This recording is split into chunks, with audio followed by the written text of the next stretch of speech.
வணக்கம். இன்றைக்கி வெண்பொங்கல் எப்படி செய்யுதுன்னு பார்க்கலாம். இந்த டம்ளரில் 2 டம்ளர் அரிசி, 1 டம்ளர் மூங்கால் எடுத்துருக்கோம். 2 டம்ளர் அரிசி, 1 டம்ளர் பாசிப்பயிறு போட்டு நல்லா தண்ணியில் ஒரு 4 டைம் நல்லா களைஞ்சி எடுத்துகிட்டு 1 டம்ளருக்கு 2.5 டம்ளர் தண்ணி ஊற்றணும். ஸோ இப்போ ஓவராலாக நம்ம 3 டம்ளர் போட்டிருக்கோம், பருப்பு அரிசி ரெண்டும் சேர்த்து. ஸோ மொத்தம் ஒரு 8 டம்ளர் தண்ணி வைக்கணும். ஸோ வச்சு இப்போ ஒரு 3-4 விசில் விடணும். அப்புறம் கொஞ்சம் உப்பு, ஒரு ஸ்பூன் அளவுக்கு உப்பு கொஞ்சம் போட்டுடணும். இது போட்டு இப்போ ஒரு 3-4 விசில் விடணும். ரொம்ப குழக்குழன்னு வேணும்னா ஒரு 5-6 விசில் கூட விடலாம். இல்லை ஓரளவுக்கு கொஞ்சம் குழக்குழன்னு லைட்டாக குழக்குழன்னு இருக்கணும்னா ஒரு 4 விசில் விட்டால் போதும். பார்த்திங்களா, ஒரு 4-5 விசில் வந்திருக்கு. இப்போ கொஞ்சம் நல்லா வெந்திருக்கு. ஸோ கரெக்டாக வந்திருக்கு. இப்போ இதில் மிளகு ஜீரகம்லாம் தாளித்து கொட்டணும். ஸோ கொஞ்சம் எண்ணெய் வச்சுருக்கோம். ஸோ எண்ணெய் காஞ்ச உடனே கொஞ்சம் முந்திரி, கொஞ்சம் அனல் கம்மியாகவே இருக்கட்டும்.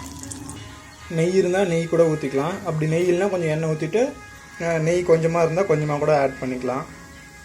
நல்லா வாசமாக இருக்கும். ஸோ முந்திரி கொஞ்சம் ப்ரௌனிஷ் ஆகிடுச்சு. ஸோ மிளகு ஜீரகம், அப்புறம் கருவேப்பிலை, பச்சை மிளகா இருந்தால் 2 பச்சை மிளகா கீரி போட்டால் கொஞ்சம் வாசமாக இருக்கும். இப்படிலாம் இதே போதும். ஸோ மெயினாக மிளகு ஜீரகம் கருவேப்பிலை அதை தாளித்து போட்டணும். ஸோ லைட்டாக இப்போ கொஞ்சம் மஞ்சள்தூள் போட்டுக்கலாம். லைட்டாக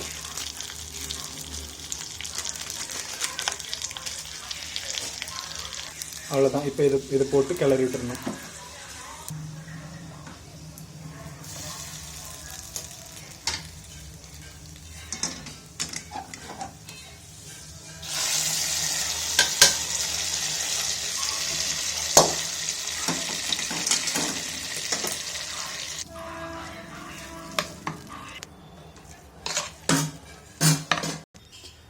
பொங்கல் ரெடி.